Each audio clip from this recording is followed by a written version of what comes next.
നമസ്കാരം. ന്യൂസ് കേരള പ്രധാന വാർത്തകളുമായി CK നാസർ കാഞ്ഞങ്ങാട്. കലൂർ സ്റ്റേഡിയത്തിലെ നൃത്തപരിപാടിക്കിടെ VIP ഗാലറിയിൽ നിന്ന് താഴേക്ക് വീണ് ഗുരുതര പരിക്കേറ്റ തൃക്കാക്കര MLA ഉമാ തോമസിന്റെ ആരോഗ്യസ്ഥിതി നിലവിൽ ആശങ്കാജനകമല്ലെന്ന് ഡോക്ടർമാരുടെ വിദഗ്ധ സംഘത്തിന്റെ റിപ്പോർട്ട്.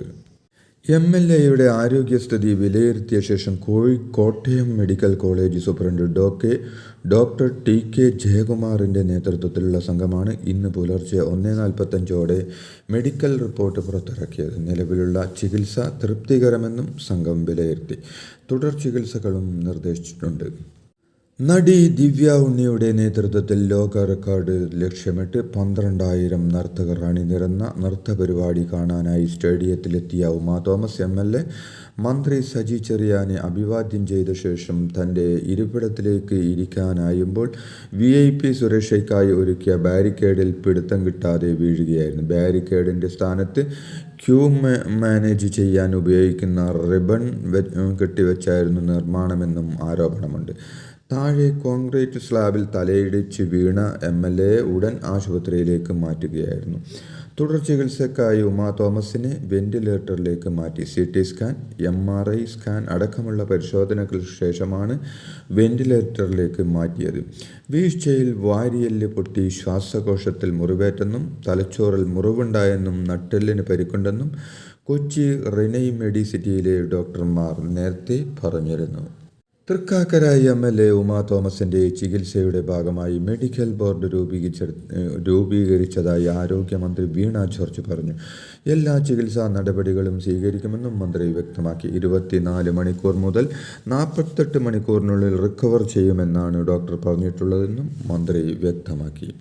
ഭയപ്പെട്ടതുപോലെയുള്ള സംഭവങ്ങളൊന്നുമില്ലെന്നും ശുഭകരമായ വാർത്തയാണ് ലഭിക്കുന്നതെന്നും ഉമാ തോമസിനെ സന്ദർശിച്ച പ്രതിപക്ഷ നേതാവ് VD സതീശൻ പറഞ്ഞു. വീഴ്ച ഉണ്ടായിട്ടുണ്ടോ എന്ന മാധ്യമപ്രവർത്തകരുടെ ചോദ്യത്തിന് അതെല്ലാം പിന്നീട് പരിശോധിക്കാമെന്നും ഇപ്പോൾ ഞങ്ങളുടെ പരിഗണന ഏറ്റവും മികച്ച ചികിത്സ ഉമാ തോമസിന് നൽകുക എന്നതാണെന്നും അദ്ദേഹം പറഞ്ഞു. അതേസമയം ഉമാ തോമസിന് പരിക്കേറ്റ സംഭവത്തിൽ സുരക്ഷാ വീഴ്ചയുണ്ടായോ എന്ന് പരിശോധിക്കുമെന്ന് കൊച്ചി DCP KS സുദർശൻ വ്യക്തമാക്കി. തേക്കിൻകൂപ്പിൽ പശുവിനെ അഴിക്കാൻ പോയ യുവാവിന് കാട്ടാന ആക്രമണത്തിൽ ദാരുണാന്ത്യം. ഇടുക്കി മുള്ളരിങ്ങാട് സ്വദേശി അമൽ ഇബ്രാഹിം 22 ആണ് മരിച്ചത്. ഉച്ചയ്ക്ക് ശേഷം ഇടുക്കി വെള്ളരിങ്ങാട് അമേൽത്തോട്ടിൽ 3 മണിയോടെയാണ് സംഭവം. വനമേഖലയോട് ചേർന്ന് താമസിക്കുന്നവരാണ് അമൽ ഇലാഹിയും കുടുംബവും. കാട്ടാനയുടെ ആക്രമണത്തിൽ അമൽ ഇലാഹിക്ക് ഗുരുതരമായി പരിക്കേറ്റിരുന്നു. തൊടുപുഴ താലൂക്ക് ആശുപത്രിയിൽ എത്തിച്ചെങ്കിലും രക്ഷിക്കാനായില്ല. ഇയാൾക്കൊപ്പം കൂടെയുണ്ടായിരുന്നവർ ഓടി രക്ഷപ്പെടുകയായിരുന്നു. അമർ ഇലാഹി കാട്ടാന ആക്രമണത്തിൽ മരിച്ച സംഭവത്തിൽ കുടുംബത്തിന് 10 ലക്ഷം രൂപ ധനസഹായം നൽകുമെന്ന് വനം മന്ത്രി AK ശശീധരൻ അറിയിച്ചു. സംഭവത്തിൽ ചീഫ് വൈൽഡ് ലൈഫ് വാർഡനിൽ നിന്നും വിശദമായ റിപ്പോർട്ട് ആവശ്യപ്പെട്ടിട്ടുണ്ടെന്നും വീഴ്ച സംഭവിച്ചോ എന്ന കാര്യം പരിശോധിക്കുമെന്നും പറഞ്ഞ മന്ത്രി പ്രദേശത്ത് കൂടുതൽ ജാഗ്രത പുലർത്താനും നിർദ്ദേശിച്ചു. യുദ്ധകാലാടിസ്ഥാനത്തിൽ സോളാർ ഫെൻസിംഗ് സ്ഥാപിക്കുമെന്നും സർക്കാർ വിഷയം ഗൗരവമായാണ് എടുത്തിരിക്കുന്നതെന്നും മന്ത്രി പ്രതികരിച്ചു. കുടുംബത്തിന് 4 ലക്ഷം രൂപ നൽകുമെന്ന് ഡീൻ കുര്യാക്കോസ് MPയും അറിയിച്ചു. ദക്ഷിണ കൊറിയയിൽ ലാൻഡിങ്ങിനിടെ ഉണ്ടായ അപകടത്തിൽ വിമാനത്തിലുണ്ടായിരുന്ന 179 പേർ മരിച്ചതായി റിപ്പോർട്ട്. 2 പേരെ മാത്രമാണ് ജീവനോടെ രക്ഷപ്പെടുത്താൻ സാധിച്ചതെന്ന് അന്താരാഷ്ട്ര മാധ്യമങ്ങൾ റിപ്പോർട്ട് ചെയ്യുന്നു. ബാങ്കോക്കിൽ നിന്ന് 181 പേരുമായി സഞ്ചരിച്ച ജെജു എയർ വിമാനമാണ് ദക്ഷിണ കൊറിയയിലെ മൂവാൻ രാജ്യാന്തര വിമാനത്താവളത്തിൽ അപകടത്തിൽപ്പെട്ടത്. അതിദാരുണമായ സംഭവത്തിൽ മാപ്പ് പറഞ്ഞ് വിമാന കമ്പനിയായ JJ എയർലൈൻസ് രംഗത്തെത്തിയതിന് പിന്നാലെ സംഭവത്തിൻ്റെ പൂർണ്ണമായ ഉത്തരവാദിത്തം ഏറ്റെടുക്കുന്നുവെന്ന് കമ്പനി CEO കിം ഇ ബെ പ്രസ്താവനയിൽ അറിയിച്ചു. അമേരിക്കയുടെ 39ാമത്തെ പ്രസിഡന്റും നോബൽ സമ്മാന ജേതാവും ഡെമോക്രാറ്റിക് നേതാവുമായ ജിമ്മി കാർട്ടർ അന്തരിച്ചു.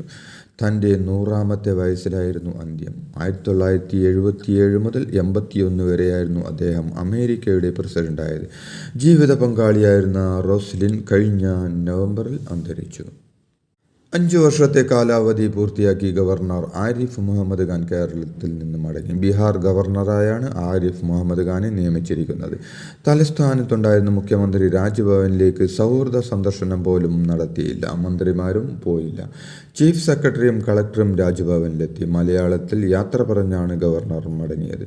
കേരളവുമായ ബന്ധം ആജീവാനന്ദം തുടരുമെന്നും കേരളത്തിന് ഹൃദയത്തിൽ പ്രത്യേക സ്ഥാനമുണ്ടാകുമെന്നും തന്ന സ്നേഹത്തിന് നന്ദിയുണ്ടെന്നും അദ്ദേഹം പറഞ്ഞു. ഭരണഘടന അനുസരിച്ച് പ്രവർത്തിച്ച ഗവർണർ ആരിഫ് മുഹമ്മദ് ഖാനെ യാത്രയാക്കാൻ സംസ്ഥാന സർക്കാർ പ്രതിനിധി ചെല്ലാത്തത് ലജ്ജാകരമെന്ന് BJP നേതാവ് V. മുരളീധരൻ പറഞ്ഞു. സംസ്ഥാന സർക്കാർ സാമാന്യ മര്യാദ പോലും കാട്ടിയില്ലെന്നും കേരളത്തിൻ്റെ ആതിഥ്യ മര്യാദയ്ക്ക് വിരുദ്ധമായാണ് നടപടിയെന്നും അദ്ദേഹം വിമർശിച്ചു. ജനങ്ങൾക്ക് ലഭിക്കേണ്ട നീതി ഒട്ടും വൈകരുതെന്നും സാങ്കേതിക കാരണങ്ങൾ പറഞ്ഞ് പരിഹാരം നീട്ടിക്കൊണ്ടുപോകുന്ന പ്രവണതകൾ അവസാനിപ്പിക്കണമെന്നും വനം വകുപ്പ് മന്ത്രി A.K. ശശീധരൻ പറഞ്ഞു. കൽപ്പറ്റ സെന്റ് ജോസഫ് സ്കൂൾ ഓഡിറ്റോറിയത്തിൽ കരുതലും കൈത്താങ്ങും താലൂക്ക് തല അദാലത്തുകളുടെ ജില്ലാതല ഉദ്ഘാടനം നിർവഹിച്ച് സംസാരിക്കുകയായിരുന്നു അദ്ദേഹം. വയനാട് പുനരധിവാസം വൈകില്ലെന്നും ജനുവരി ആദ്യവാരം ഭൂമിയും വീടും നൽകാമെന്ന് വാഗ്ദാനം ചെയ്തവരുമായി മുഖ്യമന്ത്രി കൂടിക്കാഴ്ച നടത്തുമെന്നും റവന്യൂ മന്ത്രി K. രാജൻ പറഞ്ഞു. വയനാട്ടിലെ ഭൂമി ഏറ്റെടുക്കൽ നടപടി റദ്ദാക്കണമെന്ന് ആവശ്യപ്പെട്ടാണ് എസ്റ്റേറ്റ് ഉടമകൾ കോടതിയിൽ എത്തിയതെന്നും അത് കോടതി അനുവദിച്ചിരുന്നെങ്കിൽ വലിയ പ്രതിസന്ധിയിലായേനെന്നും അദ്ദേഹം പറഞ്ഞു. CPM നേതാവ് EP ജയരാജൻ്റെ ആത്മകഥയിലെ ചില ഭാഗങ്ങൾ ചോർന്ന സംഭവത്തിൽ കേസെടുത്ത് അന്വേഷണം നടത്തണമെങ്കിൽ EP ജയരാജൻ പുതിയ പരാതി നൽകണമെന്ന് പോലീസ് പറഞ്ഞു.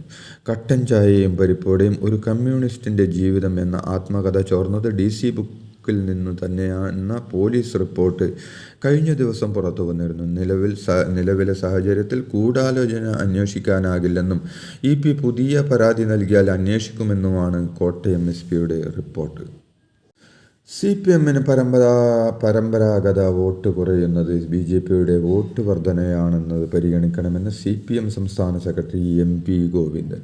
അതിനെ അലങ്കാരിക പദപ്രയോഗങ്ങളിലൂടെ വിലയിരുത്തിയിട്ട് കാര്യമില്ലെന്നും ചർച്ചകൾ പുറത്തുവരുമെന്ന് കരുതി മിണ്ടാതിരിക്കാനാകില്ലെന്നും അദ്ദേഹം പറഞ്ഞു. പരിശോധിച്ച് മറുപടി നൽകാൻ ജില്ലാ കമ്മിറ്റിയെ കൈമാറുന്ന മിക്ക പരാതികളിലും നടപടിയില്ലെന്നും ലോക്സഭാ തെരഞ്ഞെടുപ്പ് ഘട്ടത്തിൽ പോലും ജില്ലാ കമ്മിറ്റി അംഗങ്ങൾ സംഘടനാ ജോലികൾ ചെയ്തില്ലെന്നും അത് സംസ്ഥാന കമ്മിറ്റിയുടെ പരിശോധനയിൽ വ്യക്തമായെന്നും അദ്ദേഹം പറഞ്ഞു. പത്തനംതിട്ട ജില്ലാ സമ്മേളനത്തിലെ ചർച്ചയ്ക്ക് ശേഷമുള്ള മറുപടിയിലാണ് MP ഗോവിന്ദൻ ഇക്കാര്യം പറഞ്ഞത്.